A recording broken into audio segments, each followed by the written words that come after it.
फडणवीस दिल्लीमध्ये गेल्यास सीएम पदासाठी शिंदेशिवाय पर्याय नाही असं वक्तव्य बच्चू कडूंनी केलं। तर राज्यामध्ये चंद्रशेखर बावनकुळे मुख्यमंत्री होतील अशी राजकीय भविष्यवाणी संजय राऊत यांनी केली आहे। मात्र दिल्लीला जाणार असल्याच्या चर्चांची फडणवीसांनी मात्र खिल्ली उडवली। मी परवाच दिल्लीमध्ये जाऊन आलो असं फडणवीस म्हणाले। देशभरात केंद्रीय मंत्रिमंडळ विस्ताराच्या चर्चा सुरू असताना राज्यातील नेत्यांच्या वक्तव्यांनी मोठी खळबळ उडाली आहे। राज्यातील काही नेते मुख्यमंत्री फडणवीस दिल्लीत जाणार असल्याचा दावा करतायत, तशा प्रतिक्रियाही देऊ लागल्यात। मात्र फडणवीस दिल्लीत गेल्यानंतर राज्याच्या मुख्यमंत्रीपदी कोण याच्याही चर्चा सुरू झाल्या आहेत। नावांची घोषणा करण्यासाठी नेत्यांची स्पर्धा रंगली आहे। फडणवीस दिल्लीत गेल्यास राज्यात शिंदेशिवाय पर्याय नाही असा दावा नुकतेच शिंदेच्या शिवसेनेत प्रवेश करून आमदार झालेल्या बच्चू कडू यांनी केलाय। मात्र भाजपा आमदार प्रवीण दरेकर यांनी बच्चू कडूंवर टीका करत त्यांना शांत राहण्याचा सल्ला दिलाय। दिल्लीत जर गेलं तर महाराष्ट्राचं अधिक चित्र बदलण्याची शक्यता आहे। ज्या पद्धतीने त्यांनी महाराष्ट्रात काम केलं या पद्धतीने त्यांनी पावलं टाकावी अशी अपेक्षा आहे, सामान्य लोकांची आहे। महाराष्ट्रात कोण? एकनाथजी शिंदेशिवाय पर्याय नाही। की केंद्रीय भाजपचं नेतृत्व असा निर्णय घेईन असं वाटतं तुम्हाला? घ्यायला पाहिजे, कारण एवढा मोठा उठाव जो केला तो उठाव झाला नसता तर कदाचित ती सत्ता पलटली नसती। सत्ता पलटली नसती तर आज सत्ता भाजपाची दिसली नसती।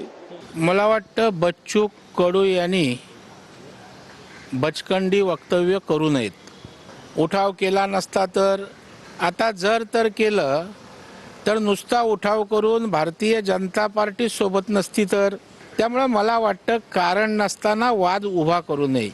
कडू मुख्यमंत्री पदासाठी शिंदेच्या नावावर दावा ठोकत असताना संजय राऊतांनी शिंदे आणि गिरीश महाजन यांचा उल्लेख करत टीका केली आहे। एकनाथ शिंदे परत मुख्यमंत्री होणार नाही, अजिबात होणार नाही। गिरीश महाजन यांचा रेकॉर्ड अत्यंत खराब आहे, अत्यंत खराब आहे। चालेल, सगळे अधिकार मला वाटतं राऊताला दिलेले आमच्या पक्षाचे। दिल्लीच्या आमच्या नेत्यांनी त्यांना अधिकार दिलेले दिसत आहेत की कोण मुख्यमंत्री करायचं, कोणाला करायचं नाही, कोणाचं रेकॉर्ड काय आहे। मला वाटतं राऊत सगळं बघतायत आता सध्या देशाचा कारभार। दुसरीकडे संजय राऊतांनी मुख्यमंत्री पदासाठी बावनकुळेंचं नाव घेऊन एकच खळबळ उडवून दिली आहे। विदर्भातले चंद्रशेखर बावनकुळे हे देवेंद्र फडणवीस यांच्या नंतर मुख्यमंत्री पदासाठी योग्य नेते मला नेहमी दिसतात। सगळ्यांशी संवाद ठेवणारे, सांभाळून घेणारे। जनाब संजय राऊत यांना उभाटा गटामध्ये नगरसेवकाची उमेदवारी देण्याचा देखील अधिकार नाही। नगरसेवक पदाचं तिकीट देखील संजय राऊत देऊ शकत नाहीत।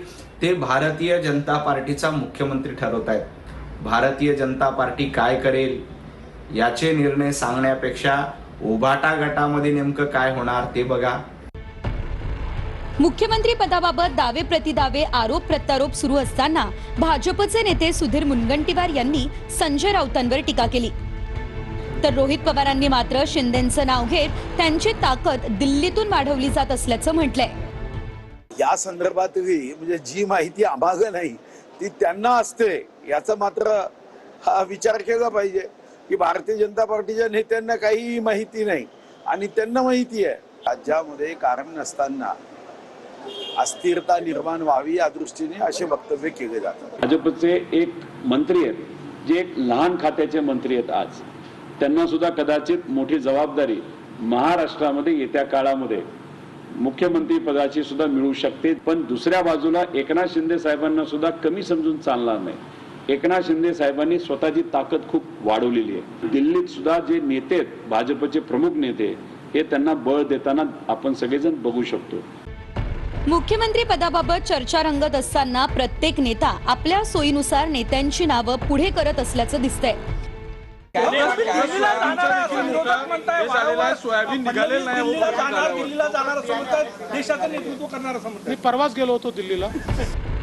मी परवाच दिल्लीला जाऊन आलो। दरम्यान आता केंद्रातील मंत्रिमंडळ विस्तार नेमका कधी होतो आणि कुणाला केंद्रात संधी मिळते आणि कुणाचा पट्टा कट होतो हे येत्या काही दिवसांमध्ये स्पष्ट होणार आहे। पिंपरी चिंचवडमध्ये मुशी कचरा डेपो जवळील इमारत दुर्घटनेमध्ये दोघांचा मृत्यू झालेला आहे। अजूनही 7 जण ढिगाऱ्याखाली असून त्यांना बाहेर काढण्याचं काम सुरू आहे। आतापर्यंत 16 जणांना बाहेर काढण्यात यश आलेलं आहे।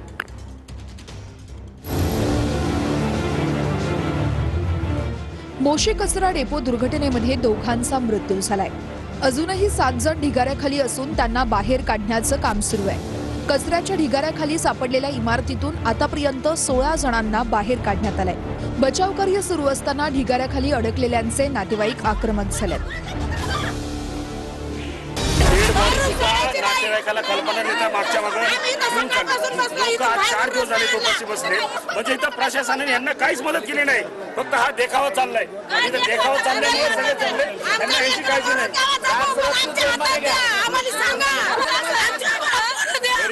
गरीबाचं लेकरू मेले तिथं. त्याच्यामुळे यांना इथं घेणं एखादा मंत्री आमदार खासदार कुणाचा कोणी अटकला असताना तर इथं 200 नाही 400 जीसीबी तर लागले असते. कुणाची तर मुलगी कुणाची तर बायको कुणाची तर आई इथं वाट बघते की माझा मुलगा माझा नवरा माझे पप्पा येतील म्हणून. परंतु एवढा काळ उलटून सुद्धा इथे यायला कोणी तयार नाही. या सरकारचा हा निष्काळजीपणा. एवढी मोठी दुर्दैवी घटना न होता कुठलेही मुख्यमंत्री इथे आले नाहीत.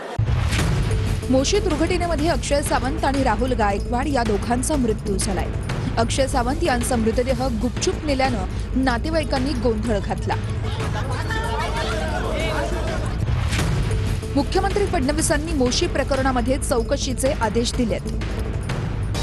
या संदर्भात पूर्ण चौकशीचे आदेश दिलेले आहेत. पहिलं आपलं काम हे त्या ठिकाणी लोक बाहेर काढणं किंवा तिथली रिलीफचं वर्क ही आपली पहिली प्रायोरिटी होती. ती प्रायोरिटी आता संपते. शासनाच्या वतीने माननीय मुख्यमंत्री महोदयांनी 5 लाख रुपये जाहीर केलेले आहेत. महापालिकेने 10 लाख रुपये जाहीर केले आहेत आणि कंपनीने रुपये 25 लाख जाहीर केले आहेत. 25 लाखाव्यतिरिक्त कंपनी त्या व्यक्तीच्या घरातील एकाला नोकरी देणार आहेत.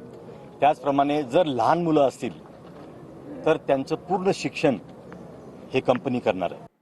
पवारांच्या राष्ट्रवादीचे खासदार मोहिते पाटलांनी अभियंत्याला शिवीगाळ केली आहे. सोशल मीडियामध्ये ऑडिओ क्लिप व्हायरल झाली आहे. माळशिरस पंचायत समितीच्या एका अभियंत्याला त्यांनी शिवीगाळ केल्याचं कळतं. शरद पवारांच्या राष्ट्रवादीचे माढ्याचे खासदार धैर्यशील मोहिते वादात सापडले. माळशिरस पंचायत समितीच्या एका अभियंत्याला शिवीगाळ करतानाची एक ऑडिओ क्लिप व्हायरल झाली आहे. हॅलो. हा नमस्कार. शिवराजला पाठवतोय तुझ्याकडं. हा ते सगळं तयार करायचं आणि सकाळी माझ्याकडे घेऊन यायचं. आम्ही सोलापूरला घेऊन यायचं समजलं ना उद्या सकाळी. नाही तर तिथे येऊन हातपाय तोडीन पंचायत समितीत. समजलं का? हे माझं ऐकू येतंय का तुला? हा सोलापूरला उद्या सकाळी सांगायला लागलोय मी तुला. नाही आला तर याद राख तुला दाखवतो. काही दिवसांपूर्वी संजय दिना पाटलांनी पत्रकारांना अशी शिवीगाळ केली होती. ते प्रकरण राज्यभरात गाजलं होतं. आता खासदार मोहिते पाटलांची शिवीगाळ करतानाची ऑडिओ क्लिप व्हायरल झाली. डोंबिवलीच्या शास्त्रीनगर रुग्णालयामध्ये डॉक्टर नर्स आणि कर्मचाऱ्यांना शिंदेचा नगरसेवक रमेश म्हात्रेनं मारहाण केली होती. त्यानंतर आता काका मला मारू नका, डॉक्टर सृष्टी झोपेतही किंचाळत असते असं त्यांच्या वडिलांनी म्हटलेलं आहे.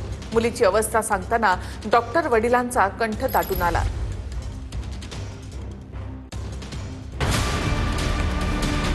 डोंबिवलीच्या शास्त्रीनगर रुग्णालयामधील महिला डॉक्टर आणि नर्सला शिंदेच्या शिवसेनेचा नगरसेवक रमेश म्हात्रेनं मारहाण आणि शिवीगाळ केली होती. या घटनेमुळे रुग्णालयातील महिला डॉक्टर आणि नर्सेसला मानसिक धक्का बसला. या घटनेमुळे डॉक्टर सृष्टी यांना धक्का बसल्याची माहिती डॉक्टर महेंद्र बाविस्कर यांनी दिली आहे. काका मला मारू नका असं डॉक्टर सृष्टी झोपेतही किंचाळते असं डॉक्टर महेंद्र बाविस्कर यांनी TV9 मराठीशी बोलताना सांगितलंय. गोरगरिबांची सेवा करता यावी म्हणून मुलीनं वाडिया रुग्णालय सोडून शास्त्रीनगर रुग्णालयामध्ये काम सुरू केलं, पण तिच्या वाट्याला मारहाण आली अशी खंत तिच्या वडिलांनी व्यक्त केली आहे. डॉक्टरांवर हल्ला करणाऱ्यांना राजकीय संरक्षण न देता कठोर शिक्षा करावी आणि सरकारी रुग्णालयातील डॉक्टरांना सुरक्षा द्यावी अशी मागणी सृष्टीच्या वडिलांनी केली आहे. दरम्यान दादागिरी करणाऱ्या रमेश म्हात्रेला कोर्टानं 13 जुलैपर्यंत पोलीस कोठडी सुनावली आहे. त्याचं नगरसेवक पद रद्द करावं अशी मागणी राजकीय वर्तुळासह आरोग्य क्षेत्रातील कर्मचारीही करतायत. डॉक्टर सृष्टी बाविस्कर ही घाटी हॉस्पिटल औरंगाबादमध्ये गव्हर्नमेंट हॉस्पिटलमध्ये काम केलं. तिथं पण त्यांनी गोरगरिबांच्या सेवेचा विडा उचलला होता आणि त्यामार्फत ती सेवा देत होती आणि तीच इच्छा तिला कल्याण डोंबिवलीच्या लोकांना देण्याची होती. पण त्यामध्ये असा प्रकार घडल्यामुळे ती सध्या घाबरलेल्या परिस्थितीत आहे, दहशतीमध्ये आहे. तिची मेंटल कंडिशन खूप खराब आहे. तर तिची कंडिशन अशी आहे की तिला आत्ता पण झोपेमध्ये ते असं स्वप्न पडल्यासारखं होतं. ते झोपेत उठते, मारतायत, मला मारू नका, आपला मारू नका असे बोलत असते. आणि कारण त्याच्या मनावर थोडा परिणाम झालेला आहे या मारपिटीचा. त्यांनी फर्स्ट टाईम असं बघितलं की शासकीय रुग्णालयामध्ये गुंड घुसतात आणि मारतात.